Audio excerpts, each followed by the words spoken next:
Où situez-vous la guerre en ce moment, alors que nous entamons cette période d'un mois? Cela fait maintenant presque un mois que cela dure. Eh bien, ce qui se passe à Hormuz aujourd'hui est légèrement différent de ce qui se passait jusqu'à hier. La chronique que j'ai publiée hier explique en grande partie comment cela fonctionne. C'est relativement simple, mais en réalité assez complexe pour les propriétaires de pétroliers. Il y a 3 étapes. D'abord, ils doivent soumettre toutes les données à un courtier lié aux gardiens de la révolution islamique, IRGC. Ce courtier peut se trouver en Iran, n'importe où en Asie de l'Ouest, en Asie, dans des pays islamiques, peu importe, tant qu'il est connecté à l'IRGC. Ensuite, l'IRGC vérifie toutes les informations. Et bien sûr, si vous êtes lié aux États-Unis, à des intérêts israéliens ou à des nations hostiles, et il y en a pas mal, oubliez ça. Votre pétrolier ne passera pas. Si ce n'est pas le cas, pas de problème. Mais d'abord, il faut payer le péage. Et le péage s'élève à 2 millions de dollars par pétrolier. Ils acceptent les paiements en espèces. De préférence, votre propre argent, bien sûr. Mais ils acceptent aussi les crypto-monnaies. Vous payez via la blockchain Tron. La transaction est validée en environ 3 secondes. C'est très rapide. La vérification d'identité est extrêmement simple. Il vous faut un reçu que vous remettez ensuite au courtier. Encore une fois, cela passe par les gardiens de la révolution et vous obtenez le feu vert. Mais une fois que vous avez ce feu vert, vous devez naviguer dans un couloir maritime très précis. Il fait environ 8 km de large, 5000, pas plus. Et c'est très important, surtout compte tenu de la situation actuelle. Au nord de l'île de Keshm, qui est une grande île, puis entre Keshm et Larak, qui est une toute petite île au nord-est de Keshm. C'est le couloir maritime. Et devinez quoi? S'il devait y avoir un débarquement de type Normandie, l'un des principaux candidats serait l'île de Larak. Mais pour se rendre à Larak, il devrait atterrir à Keshm, puis de Keshm aller par mer jusqu'à Larak. Et c'est pour cela que les règles ont changé d'hier à aujourd'hui.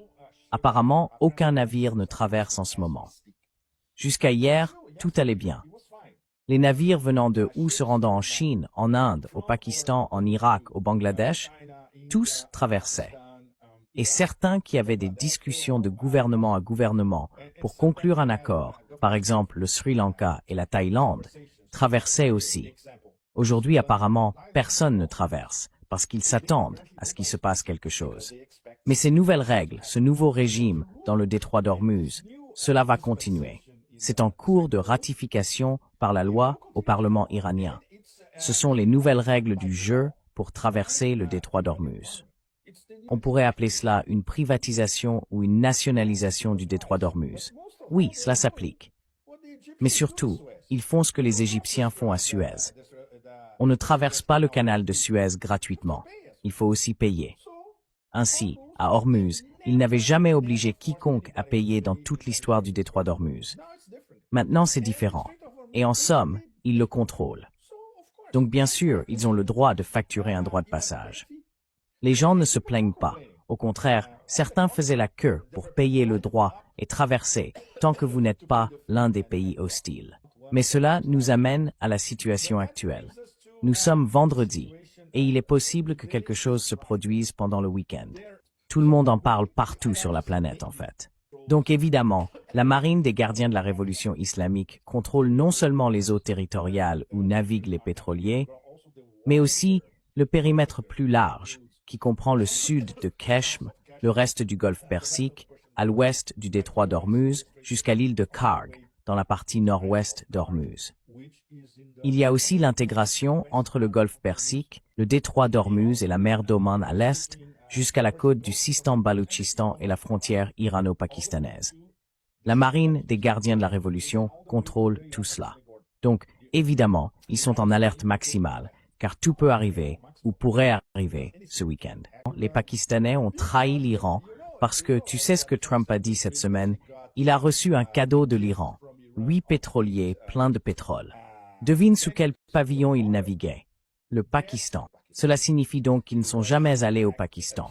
C'était en réalité une ruse. Puis, lorsqu'ils ont traversé le détroit d'Ormuz, les Iraniens, pensant qu'il s'agissait d'une nation musulmane amie, ont laissé les Américains entrer et tout prendre. Résultat, les navires battant pavillon pakistanais ne transitent plus par le détroit d'Ormuz. Les Iraniens les ont immédiatement coupés.